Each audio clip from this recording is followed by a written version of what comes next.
What's up, guys? It's Philly Throwbacks. If you haven't already found out, boxer Gervonta Davis was arrested Tuesday in Parkland, Florida, and he was jailed on a domestic violence charge of battery causing bodily harm, according to Broward County Sheriff's Office records. Davis remains in custody at Broward County Main Jail Bureau in Fort Lauderdale and is scheduled to appear at court hearing Wednesday at 8 a.m.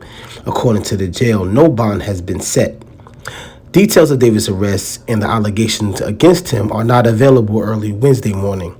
Davis, the age of 28, of Baltimore, is scheduled to headline a PBC on Showtime pay-per-view event on January 7 in Washington, D.C. against Hector Luis Garcia. This bout is planned as a prelude to an April 25 super fight in Las Vegas against Ryan Garcia. Yes, Ryan Garcia.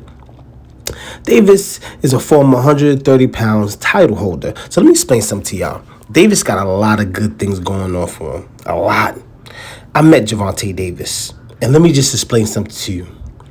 When I met this kid, he was very arrogant, very cocky. But that does not take away from his talent. And I'm not here to judge Gervonta Davis. Gervonta, if you look up his history, him coming up, in the system. When I say system, I'm not saying jail. I think he was a foster kid at one point.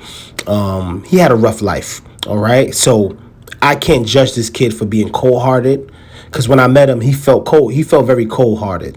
I met him and I met Adrian Broner at the same time, and you would think that Adrian Broner would be the asshole, but honestly, Gervonta Davis was the asshole.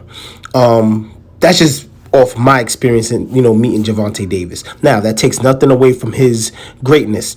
He is a prolific boxer. He is probably one of the best boxers we've seen since Floyd Mayweather. He's undefeated, and he's just insanely talented. All right. But I will say this: the kid does he always had a chip on his shoulder. He has a lot of hood in him. He has a lot of growing up to do. He needs somebody to basically help him deal with his past issues, so he could kind of relax and kind of get this resolve this anger issue that he has going on with him. Because when I met him, I already knew he was a live wire. I already knew he had a lot of anger. He's dealing with a lot of demons. You understand what I'm saying? And I think he needs to see somebody maybe can help him. Domestic violence is terrible. I never would advocate for any man to put their hands on any woman.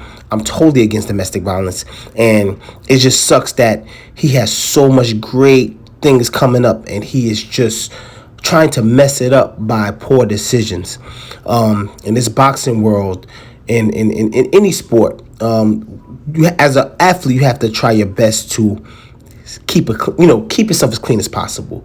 Stay out of the news for negative things. Just focus on your craft. That's one thing I admire about Floyd Mayweather. Even though he had mishaps in his life, he's been locked up for similar situations, but ultimately, overall, he wasn't in trouble like that. He tried his best to stay out of trouble. He tried his best to, stay out of the spotlight for negative reasons. And this is what it is, man. It sucks. So make sure you like, comment, and subscribe. Subscribe to Philly Throwbacks, all right? We're going to have more content coming out, I promise you. And thank you to all the subscribers, man. Much love. Peace.